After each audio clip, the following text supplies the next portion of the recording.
Here is the next outfit that I'm doing, guys.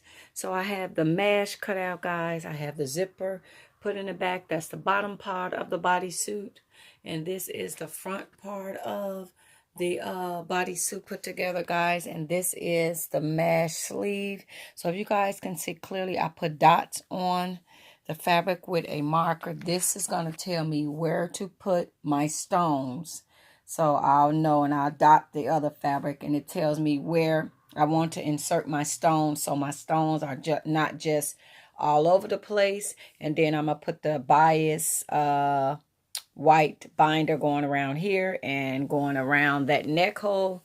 And then when I put all the other parts, then I put the tassels and the shingles on the bottom. But this is the first step to making that bodysuit. Alrighty, bye-bye. So now once you get to this point, I connected the tassel to the bottom of the legs. So now it's time for me to start putting the tassels from here going down and putting the other tassels going from here down and adding the stones up through here.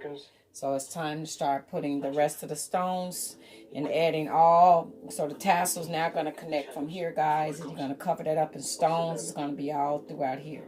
So this is what it look like when it's all put together. So all this is going to be covered with more tassels. Okay. It is starting to come together. Now I'm just starting to put the stones, and then the fringe is going to go in here too. So it's coming together. I still got a lot more to do. Bye-bye. Hey guys, so here is the finishing results of that dress that I made, guys. So it is all made.